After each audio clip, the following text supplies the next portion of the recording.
Welcome back to the ELS news. आज हम बात करने वाले हैं छत्तीसगढ़ विधानसभा चुनाव के ओपिनियन पोल के बारे में। तो किसकी बनेगी सरकार? बीजेपी, INC अन्य में से 90 विधानसभा सीटों में से इस साल चुनाव संपन्न होने जा रहे हैं। तो आपको बता दें, छत्तीसगढ़ में 2023 में होने वाले विधानसभा चुनाव को लेकर भाजपा ने अपनी तैयारियां शुरू कर दी है। वहीं भाजपा लगातार बदलाव की ओर बढ़ रही है। बीते 3 महीने के भीतर पार्टी में कई नए बदलाव किए गए हैं और मंगलवार देर शाम को बीजेपी ने रायपुर समेत 13 जिलों में अध्यक्षों को बदलाव किया है और माना जा रहा है कि बदलाव के कारण विधानसभा चुनाव को ध्यान में रखते हुए किया गया है। दरअसल राष्ट्रीय नेतृत्व छत्तीसगढ़ की भारतीय जनता पार्टी की सक्रियता पर लगातार सवाल खड़े रहना था और मुख्यमंत्री भूपेश बघेल के खिलाफ आक्रामक बयानबाजी का भारतीय जनता पार्टी की मुसीबत बन रही थी और इसके साथ ही छत्तीसगढ़ भाजपा के खास गुटिया प्रबंधन देखने को रहा था। और नतीजा यह कि 9 अगस्त के भारतीय जनता पार्टी ने प्रदेश अध्यक्ष विष्णु देसाई को हटाते हुए अरुण साव को नया प्रदेश अध्यक्ष बनाया गया। वहीं छत्तीसगढ़ के विधायकों नेता ने प्रतिपक्ष धर्मलाल कौशिक को हटाकर पार्टी में नारायण चंदेल को जिम्मेदारी सौंप दी गई और छत्तीसगढ़ विधानसभा चुनाव को लेकर 1 साल से समय बचा रहे हैं। ऐसे में भारतीय जनता पार्टी सियासी और जातिगत समीकरणों को साधने की कोशिश में है। वहीं छत्तीसगढ़ में नया एक वोट बैंक OBC वर्ग से आता है और माना जाता है कि वोटर छत्तीसगढ़ में विनिंग फैक्टर के रूप में होता है। ऐसे में भाजपा OBC वर्ग को साधने के लिए जुट गई है, जिसका नतीजा अरुण साव को प्रदेश में अध्यक्ष के और नारायण चंदेल को नेता प्रतिपक्ष बनाने के रूप में भी देखा जा सकता है। अच्छा, तो बात करते हैं कि छत्तीसगढ़ विधानसभा चुनाव में कौन से जिले में कितनी सीटें हैं। तो सबसे पहले बात करते हैं बेमेतरा की 3 विधानसभा सीटों में से बीजेपी खाते में 1 सीट जाती हुई नजर आ रही है, साथ ही INC खाते में 2 सीटें और अन्य पार्टी खाते में 0 सीट जाती हुई नजर आ रही है। वहीं पर बात की जाए रायगढ़ की 5 विधानसभा सीटों में से बीजेपी खाते में 3 सीटें जा सकती है, INC खाते में 2 सीटें और अन्य पार्टी खाते में 0 सीट जाती नजर आ रही है। वहीं पर बात करते हैं बस्तर की 3 विधानसभा सीटों में से बीजेपी खाते में 1 सीट जा सकती है और INC पार्टी खाते में 2 सीटें और अन्य पार्टी खाते में 0 सीट जाती नजर आ रही है। वहीं पर हमने बात कर ली है छत्तीसगढ़ की 90 विधानसभा सीटों में से 11 सीटों की, तो बीजेपी खाते में 5 सीटें जा सकती है और INC खाते में 6 सीटें और अन्य पार्टी खाते में 0 सीट जाती नजर आ रही है। वहीं पर बात करते हैं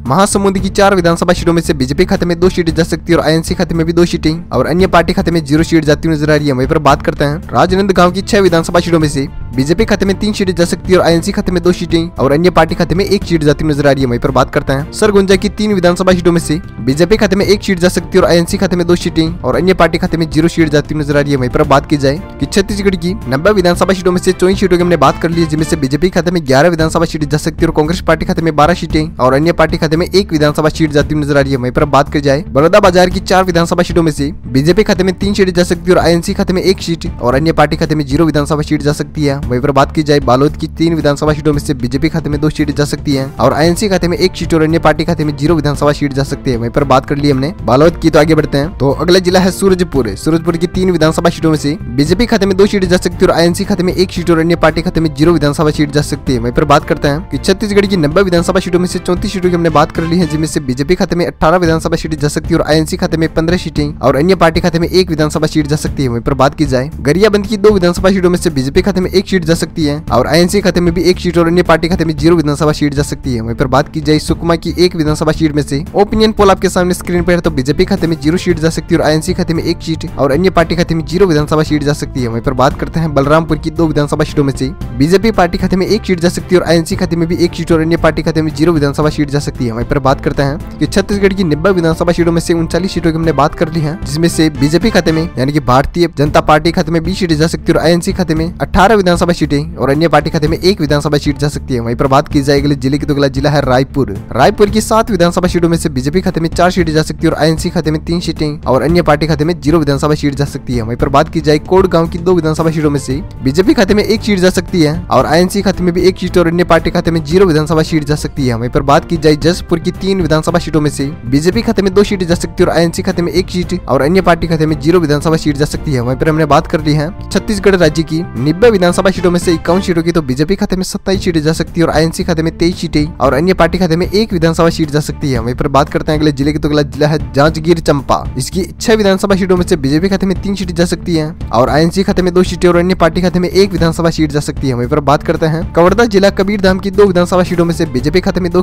विधानसभा सीटें जा सकती है, बाकी INC और अन्य पार्टी खाते में 0 सीट जा सकती है। वहीं पर बात की जाए कांकेर उत्तर बस्तर की 3 विधानसभा सीटों में से बीजेपी खाते में 2 सीटें जा सकती है और INC खाते में 1 सीट और अन्य अन्य पार्टी खाते में 0 विधानसभा सीट जा सकती है। इसी के साथ छत्तीसगढ़ की 90 विधानसभा सीटों में से 62 सीटों की हमने बात कर ली है, जिनमें से बीजेपी खाते में 34 विधानसभा सीट जा सकती है और आईएनसी खाते में 26 सीटें और अन्य पार्टी खाते में 2 विधानसभा सीट जा सकती है। वहीं पर बात करते हैं दंतेवाड़ा दक्षिण बस्तर की 1 विधानसभा सीट में से बीजेपी खाते में 0 सीट जा सकती है और आईएनसी खाते में भी 1 सीट और अन्य पार्टी खाते में 0 विधानसभा सीट जा सकती है। वहीं पर बात करते हैं नारायणपुर की 1 विधानसभा सीट में से बीजेपी खाते में 1 की 1 विधानसभा सीट जा सकती है, बाकी आईएनसी और अन्य पार्टी को 0 का सामना करना पड़ सकता है। वहीं पर बात की जाए बीजापुर की 1 विधानसभा सीट में से बीजेपी खाते में 1 की 1 विधानसभा सीट जा सकती है और आईएनसी खाते में 0 और अन्य पार्टी खाते में भी 0 विधानसभा सीट जा सकती है। इसी के साथ हमने बात कर ली है छत्तीसगढ़ विधानसभा की 90 विधानसभा सीटों में से 65 विधानसभा सीटों की हमने बात कर ली है, जिनमें से बीजेपी खाते में 36 सीटें जा सकती है और आईएनसी खाते में 27 सीटें और अन्य पार्टी खाते में 2 विधानसभा सीट जा सकती है। वहीं पर बात की जाए अगले जिले की तो अगला जिला है मुंगेली। मुंगेली की 2 विधानसभा सीटों में से बीजेपी खाते में 1 विधानसभा सीट जा सकती है और आईएनसी खाते में भी 1 सीट और अन्य पार्टी खाते में 0 विधानसभा सीट जा सकती है। इसी के साथ बात की जाए बिलासपुर जिले की 7 विधानसभा सीटों में से बीजेपी पार्टी खाते में 4 विधानसभा सीट जा सकती है और आईएनसी खाते में 3 सीटें और अन्य पार्टी खाते में 0 विधानसभा सीट जा सकती है। वहीं पर बात करते हैं दुर्ग जिले की 6 विधानसभा सीटों में से बीजेपी खाते में 3 सीट जा सकती है और आईएनसी खाते में भी 3 और अन्य पार्टी खाते में 0 विधानसभा सीट जा सकती है। इसी के साथ हमने बात कर ली है छत्तीसगढ़ की 90 विधानसभा सीटों में से 80 सीटों की, तो बीजेपी खाते में 44 विधानसभा सीट जा सकती है और आईएनसी खाते में 34 सीटें और अन्य पार्टी खाते में 0 विधानसभा सीट जा सकती है। इसी के साथ बात की जाए अगले जिले की तो अगला जिला है कोरबा। कोरबा की 4 विधानसभा सीटों में से बीजेपी खाते में 3 सीट जा सकती है और आईएनसी खाते में 1 सीट और अन्य पार्टी खाते में 0 विधानसभा सीट जा सकती है। इसी के साथ बात की जाए कोरिया की 3 विधानसभा सीटों में से बीजेपी खाते में 1 विधानसभा सीट जा सकती है और आईएनसी खाते में भी 1 सीट और अन्य पार्टी खाते में भी 1 विधानसभा सीट जा सकती है। इसी के साथ बात की जाए धमतरी की लास्ट फाइनल जिले की, तो बीजेपी खाते में 2 विधानसभा सीट जा सकती है और आईएनसी खाते में 1 सीट और अन्य पार्टी खाते में 0 विधानसभा सीट जा सकती है। इसी के साथ छत्तीसगढ़ राज्य की हमने 90 सीटों में से 90 की बात कर ली है। तो फाइनल ओपिनियन पोल आपके सामने स्क्रीन पर दिखाई दे रहा है। तो बीजेपी खाते में 50 विधानसभा सीट जा सकती है और आईएनसी खाते में 37 सीटें और अन्य पार्टी खाते में 3 विधानसभा सीट जा सकती है। इसी के साथ छत्तीसगढ़ का ओपिनियन पोल आपके सामने पूरा हो चुका है और वीडियो को करते हैं यहीं पर विराम। तब तक के लिए thank you, take care, good bye, जय भारत, वंदे मातरम, जय किसान, जय श्री राम।